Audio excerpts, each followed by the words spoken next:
Welcome to Mr. Hutchings History, where the past comes alive. Let's dive into today's story. All right, ready to dive in. Today's deep dive takes us into some pretty dark territory. Hitler's Germany and Castro's Cuba. We're talking to two of the 20th century's most notorious regimes. And what's fascinating, is that while these leaders were a world apart, different continents, different decades, the tactics they used to grab power, to hold on to it, those were strikingly similar. Right, like they were following the same playbook even though they were calling different plays, so to speak. Exactly. It's about understanding the how, not just the who. And that's what we're going to unpack today using some fascinating excerpts from a comparative history lecture. Buckle up, folks, because this is going to be a wild ride. So, first up, crushing the opposition. Both Hitler and Castro, experts at silencing dissenting voices. Hitler, after he becomes chancellor in 1933, he moves with terrifying speed. Ruthless efficiency. Classic power move. Eliminate the competition before they even know what hit them. And the Reichstag Fire still debated whether the Nazis themselves said it, but that gave Hitler the perfect excuse. The Reichstag Fire decree, boom. Suspend civil liberties, arrest political opponents, right out of the gate. Out the window, basic freedom's gone. And then, riding that wave of fear and chaos, he pushes through the Enabling Act, basically handing him the keys to the dictatorship. Sidelines the legislature entirely. So within weeks, Germany goes from a democracy to, well, not a democracy. And it wasn't just the legal stuff. Hitler, he understood fear viscerally. That's where Dachau comes in. Established in March of 1933, just weeks after he takes power.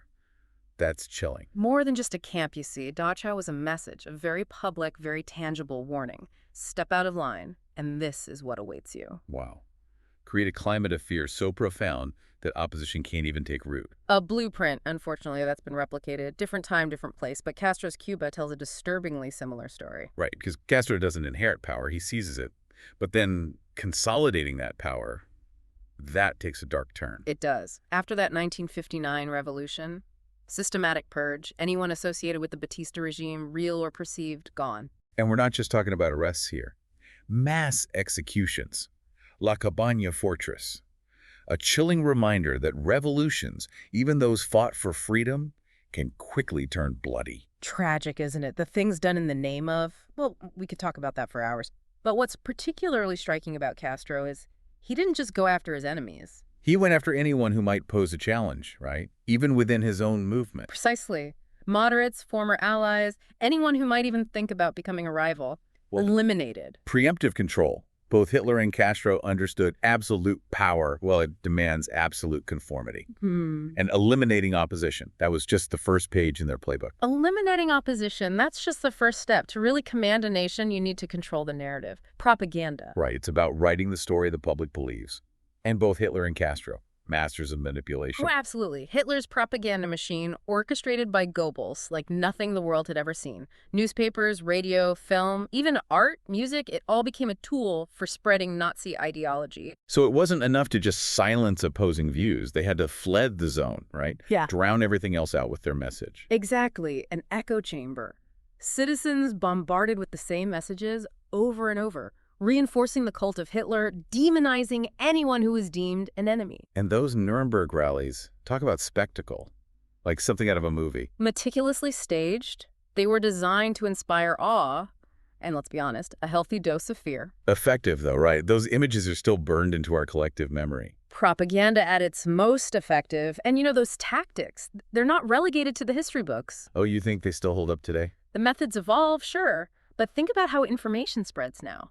Social media, online echo chambers, the platforms might be different, but the core principles, they remain the same. Control the information, shape the narrative. That's a bit too close for comfort, don't you think? It's a reminder. We're all susceptible to this kind of influence, especially when it's packaged effectively. True enough. Now, Castro, he didn't have the same resources as Goebbels, but he was no slouch when it came to propaganda.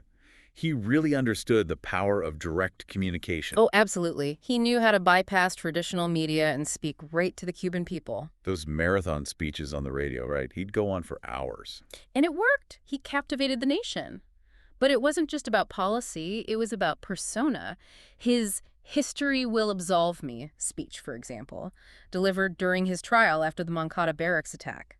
Masterful. Cemented his image as a revolutionary hero fighting for the Cuban people. Against Batista's tyranny, against American influence, even as his government became, well, increasingly authoritarian. Masterful, but also, a bit manipulative. Propaganda often is. And Castro, like Hitler, he understood the need to control the information people received. He established his own media outlets, Grandma, the newspaper, Radio Rebelde, instrumental during the revolution. Mouthpieces for the government.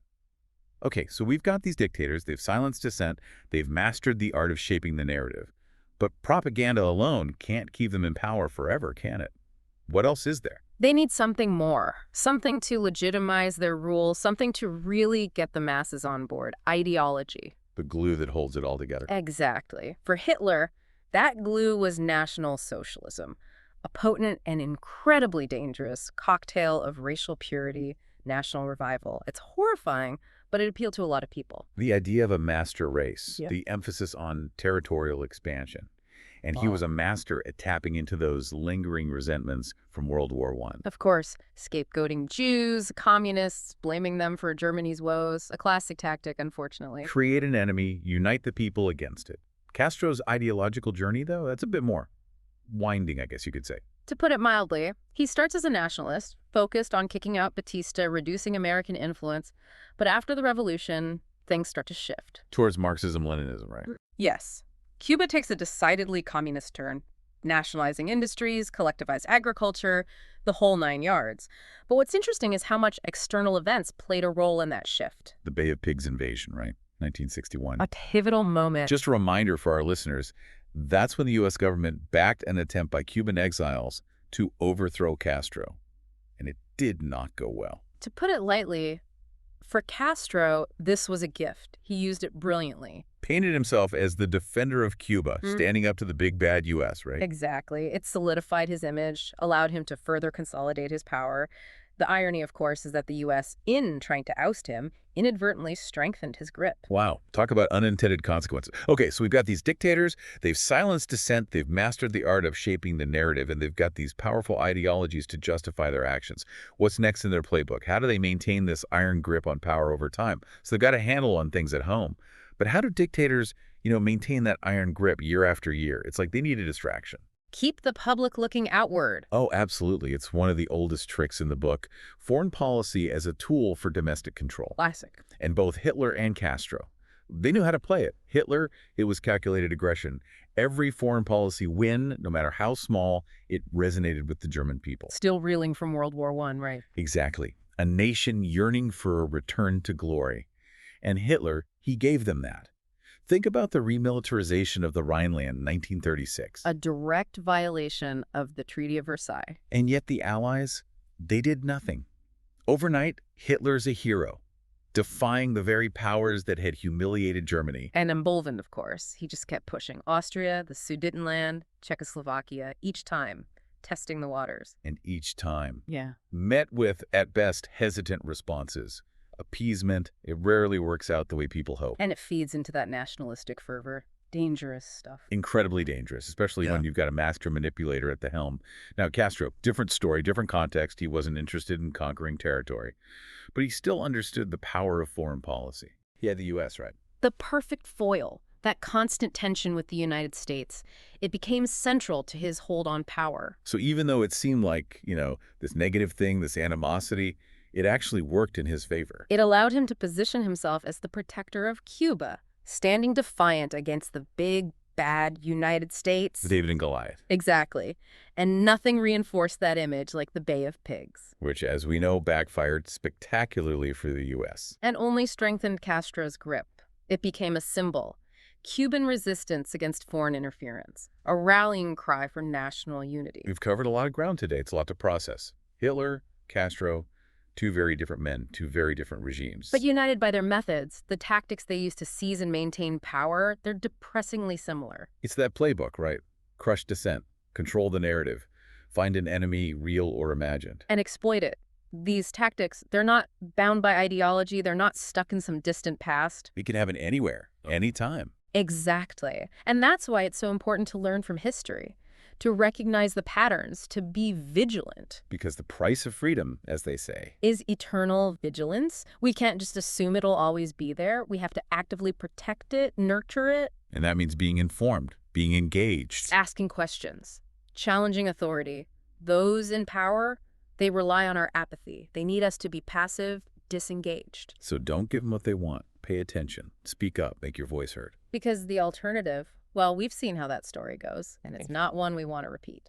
That's it for our deep dive this week. We'll be back next time with another fascinating glimpse into the past. Until then, stay curious, stay informed, and most importantly, stay engaged. Thanks for listening to Mr. Hutchings History. Keep exploring, and we'll see you next time.